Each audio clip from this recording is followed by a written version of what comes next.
చెప్పమ్మా. Hello sir, ఇక sir ఈ పాస్బుక్ పట్టుకొని వచ్చిన కాడికి వెళ్ళి డాక్టర్ నా పిల్లగాని చిన్నగా ఉండే, నా భర్త చచ్చిపోయి 20 సంవత్సరాలు అవుతాను. డాక్టర్ పెడితే అద్ద ఎందుకమ్మా ఈడెందుకు పెడతావా అని అంటాను. పెట్టకపోతే ఎట్లా సార్, మరి నా పిల్లలు ఏమో చిన్నగా ఉండే, నా భర్త పోయి 20 సంవత్సరాలు అవుతుంది. ఇక డాక్టర్ అద్దన్నమాలక పట్టుకొని వచ్చి నా కొడుకు దున్నింది అద్దన్నాడు. అద్దంటే ఇప్పుడు డాక్టర్ పట్టుకొని ఇక్కడే ఉన్న డాక్టర్, ఆ డాక్టర్ గురించి పెట్టదు ఇక్కడ మాధవ్ ఈ భూమి ఇది నీది కాదు దొంగ పట్ట అని 2-3 సార్లు నా కొడుకుంటే తెచ్చి నేను కాచిన.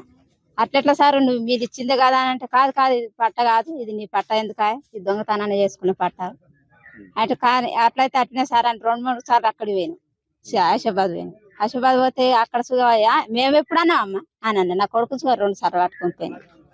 పట్టుకొని పోతే సరే అమ్మ ఎట్లా పట్ట మేమే ఇచ్చినాం కదా అని అన్నట్టు. రైతు బంధు పడుతుంది, అన్ని పడతాను, అన్ని పడ్డాక ఇక ఇప్పుడు మరి మేమే ఏం చేసి బతుకుడు సార్. అందుకోసం ఇక ఇట్లనే ఇవాళ పట్టుకొని వస్తాను, పత్తితులు పెడతాను. ఎన్ని ఎకరాల భూమి ఉన్నదమ్మా నీకు? 4 ఎకరాలు. 4 ఎకరాలు. ఎన్ని సంవత్సరాల నుంచి చేస్తున్నావు? 60 సంవత్సరాలు అవుతాయి. మా మామ కొట్టిన ఇన్ని రోజులు ఎప్పుడు కూడా ఆపలేదమ్మా వీళ్ళు? ఎప్పుడు ఆపట్లేదు.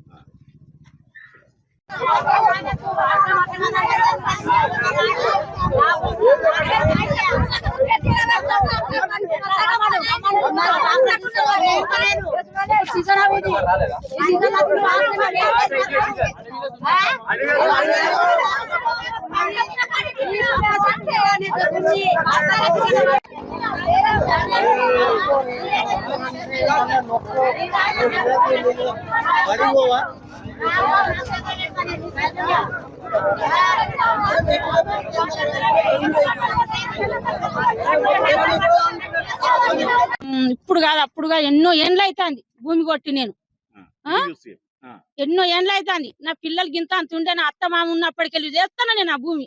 ఇప్పుడు ఎన్నడు వచ్చి నాళ్ళపూర్ ఇలాకుల భూమి ఫారెస్ట్ వాళ్ళు వచ్చి ఆపలే నన్ను. నేను ఇప్పుడు వచ్చి ఎన్నో ఏళ్ళ నుంచి చెయ్యంగా ఇప్పుడు రాత్రి వచ్చి నన్ను ఆపబట్టింది సార్. ఇప్పుడు కాదు అప్పుడు కాదు. 5 ఎకరాలు ఉన్నాయి. దానికి పట్టా ఉన్నదా? ఇదే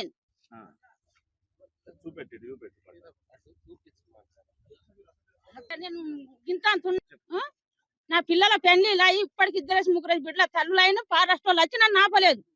ఇప్పుడు వచ్చి ఆపుతాను. ఫారెస్ట్ ఇప్పుడు చెయ్యకంటాను, దున్నకంటాను, మాది అంటాను, మా అడ్డ అంటాను. ట్రాక్టర్ దున్నుతుంటే పెట్టి అద్దన్నలు అద్దని బండ్లు తీసుకొచ్చిండు ఇక్కడికి.